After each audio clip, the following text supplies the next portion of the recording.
Hi everyone, welcome back to my channel. My name is Phi and this is Money Philosophy.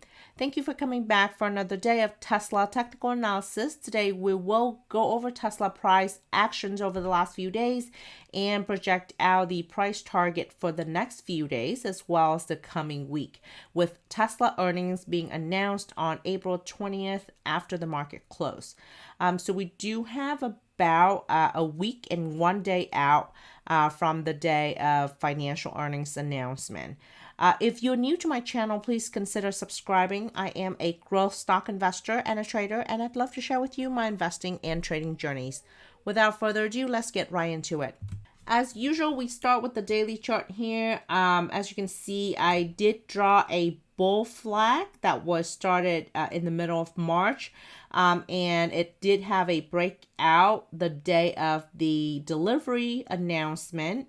But then it has been retracing since. So the bull flag is somewhat funny looking, but it is not broken until Tesla breaks $941. So zooming into the price action for today, the volume for today, by the way, was 89%, predominantly sell volume, unfortunately. So if you look at the last 3 days, Friday, Monday, and Tuesday, the volume was predominantly sell volume, but it was also below 100%.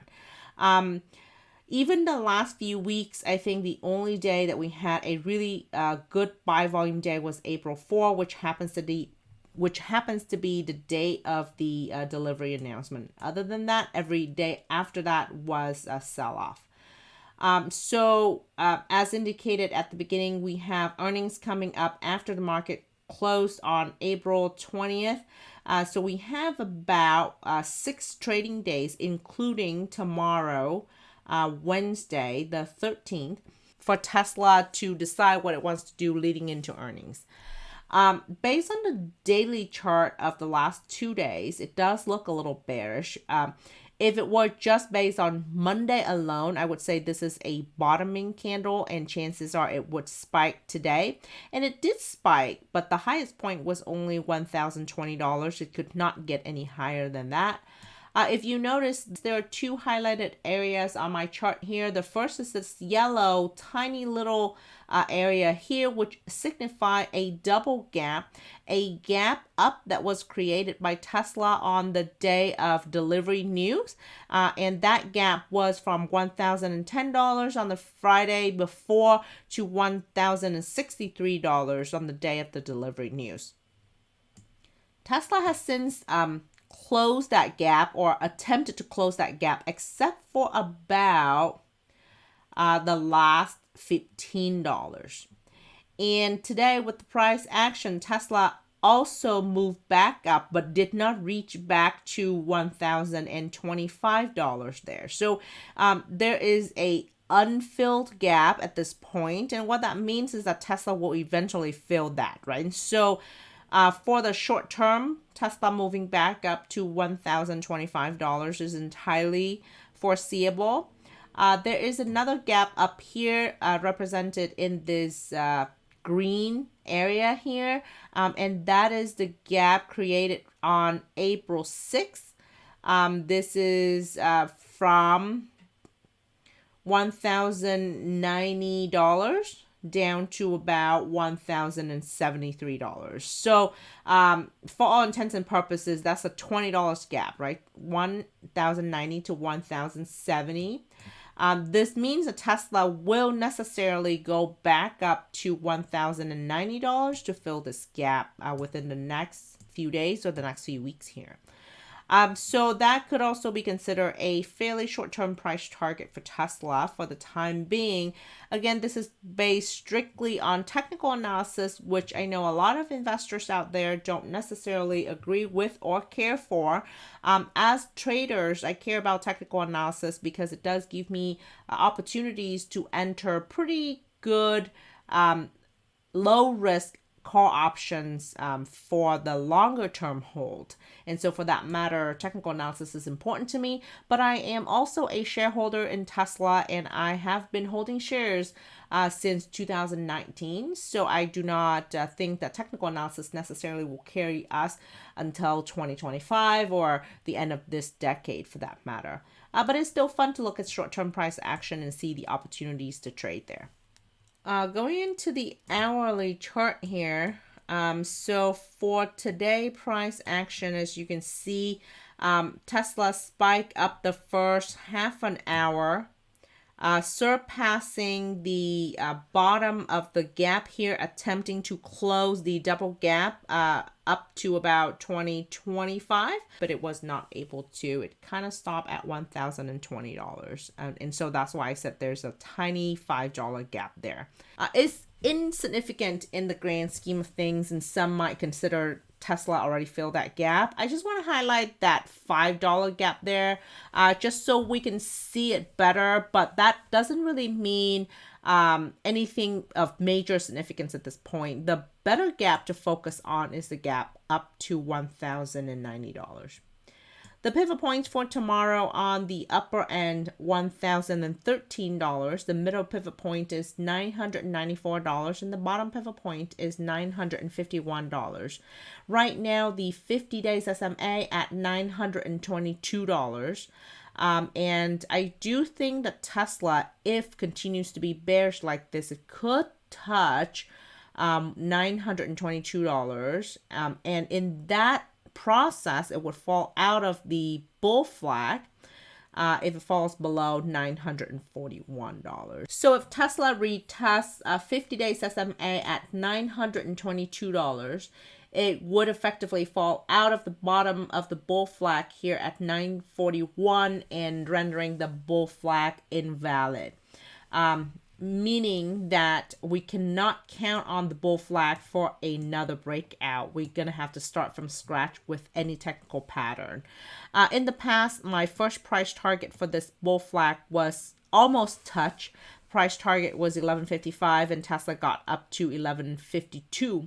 The second price target is $12.87, but if Tesla falls below $941 down here, the bottom end of the bull flag, then we could temporarily forget about $12.87.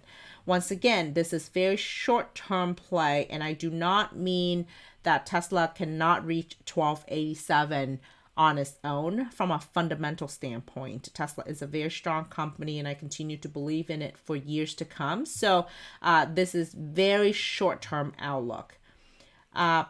Back to the hourly chart here. Keep in mind that the 200 days SMA right below 50 days SMA is at $886. I would not be surprised if Tesla will revisit this number after earnings. So if so, that it would be a very good opportunity to buy. And by the time that it reaches anywhere between $922 and $886, which is about $40 there, RSI should hit severe oversold condition, and that would be an excellent opportunity for a longer term call option. For right now, I'm just observing. My eyes are on 941. If Tesla falls below 941, then for sure it will try to test 922 again. And I would be sad because my second price target for the bull flag would not materialize in the short term. So we have about 6 trading days until earnings. With earnings for Q1 of 2022, we should expect a very healthy margin. However, we know that Austin also started saleable production in Q1 of 2022, which means that major depreciation expense for the quarter could hit the income statement, which could also means that on paper, Tesla might not be as profitable as its cash would show. So I'm not entirely optimistic that Tesla will run vigorously right after earnings. In fact, I think Tesla could do whatever it wants to do the day of, but right after that, it could easily revisit 886. It is a short-term measure, and I think in Q2, Giga Austin will surprise a lot of people with its capacity for production of Model Y as well as battery. And I think that it could add up to increased overall volume despite the fact that Shanghai has been shut down for the last week. And so Q2 will probably be a little bit more optimistic in my mind. Q3 and Q4 will knock it out of the park and will surprise everyone, even the most bullish person in the room. But Q1, I'd say we have reason to celebrate. Production is definitely higher. Saleable deliveries were also higher than Q4 of 2021, but with depreciation in the picture for Austin, I'm not so sure that we're going to have fantastic numbers, right? But that, once again, that doesn't mean Tesla will lose money or anything like that. It's just not going to knock everyone out of the park. It's not going to be super surprising to everyone. And that's my speculation at the moment. I should be able to do a model leading into April 20th, and then I can go over that with you guys. Let's also take a look at the overall market. First of all, 10-year treasury, the TNX here, is always a good indicator, at least for the short term, whether stock will go up or down on a particular day. And so as you can see here, over the last 1, 2, 3, 4, 5, 6 days, it has been spiking up like crazy. And that was from April 4, which was last Monday, all the way up. So it was a part of the reason why stock, especially technology stocks, have been moving down. So this is a good indicator to watch for. And if you are in the mortgage business or looking to either buy real estate or refinance your house, this is also a good indicator to track interest rate, right? And so back at the end of February, early March, it retested the 50 days SMA here. And that was a good opportunity for anyone to lock in rates at that time. So today it is well above 50 days SMA, but it also hit overbought condition as of yesterday.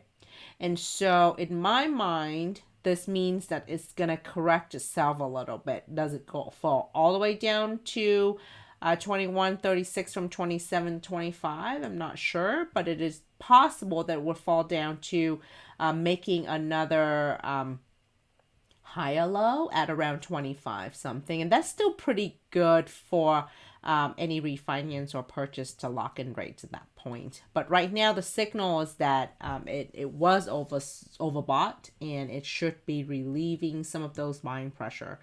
And today's candle was pretty bearish. It retraced a little bit toward the end of the day, but it is also pretty bearish.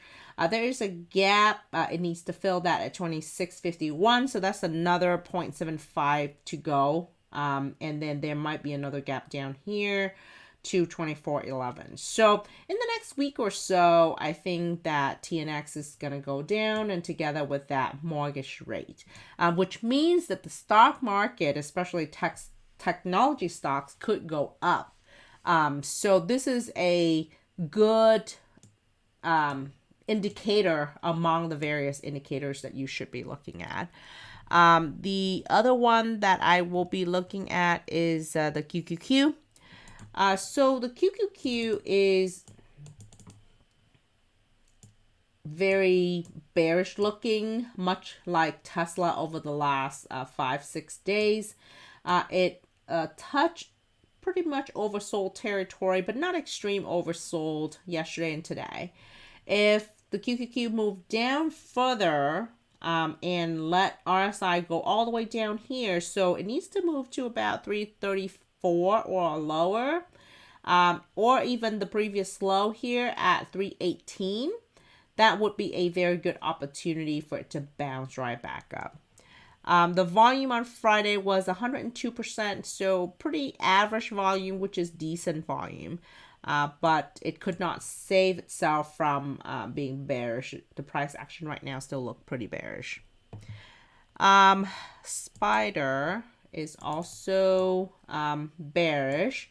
It is right now losing 50 days SMA at $441. It ended the day today at 438. It needs to get back to above first 441 and then 448 in order to resume bullish. So that's another $10 to go. I think it can do that within the next couple of days, especially if TNX continues to move down, then Spider and QQQ can continue to move up. Looking at some of the major technology stocks here, I'm going to start with Google. Google has been on a downtrend, much like QQQ and Spider. And the recent high was about $28.58. And so it has been moving down $300 from $28.58. Google is still on track to have a 20-to-1 split in July. And the previous high for Google was $3,030. I do think that from now until July, Google will get back to $3,030 and even more than that. One thing to note right now, Google has extreme oversold condition. This tells me that if I'm holding Google shares for the short term, this is not the time to sell. As a matter of fact, it is the time to buy, because Google, even better than Tesla, shows the extreme oversold condition at this point.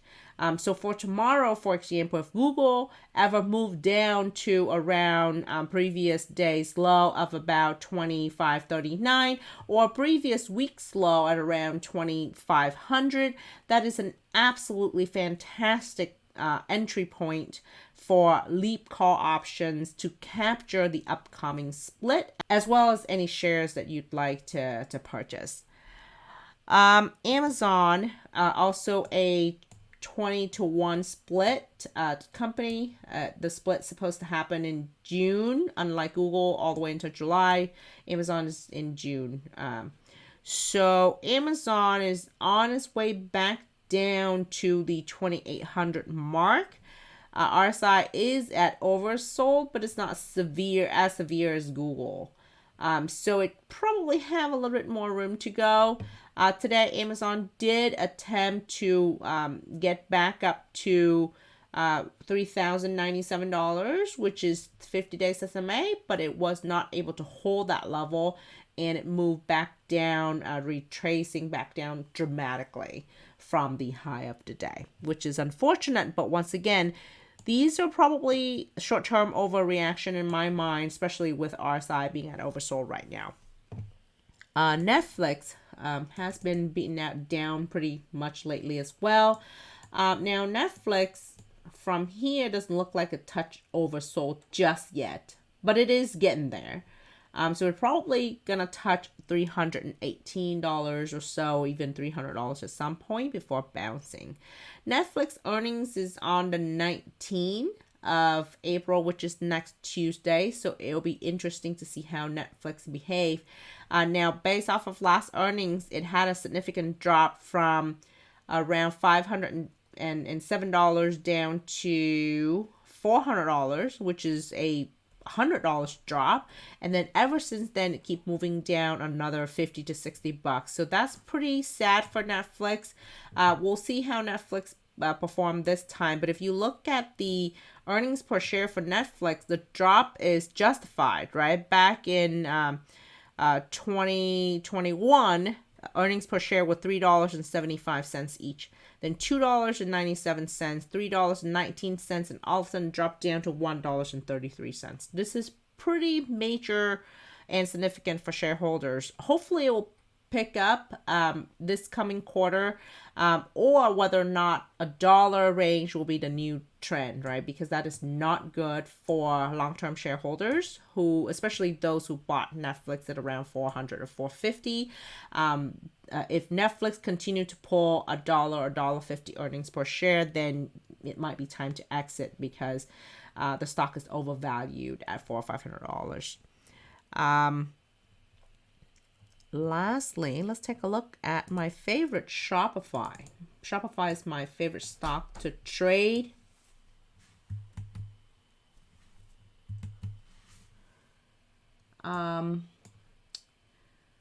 So it does look like Shopify is retracing down to make another multiple bottoms. Right now, 536 would be one of those multiple bottoms. 510 is the recent low.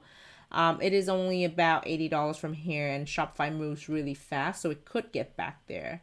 I'm still eyeing for Shopify to fill the gap up to $860. This gap was created at earnings last time. It dropped from $860 down to $799.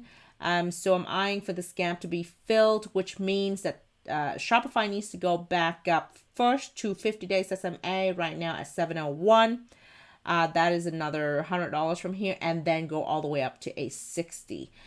The pattern now, it does look like Shopify wants to make another bottom before spiking back up, but eventually it should spike back up.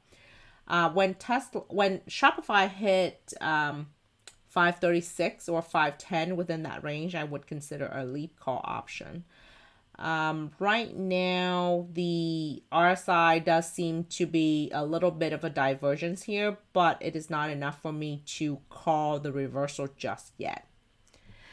So that is pretty much a overall outlook survey of the rest of the market out there. I know that's not a lot of stocks to survey from, but these are the usual big movers in the technology sector. And I hope that is helpful to you guys. Until the next video. Bye.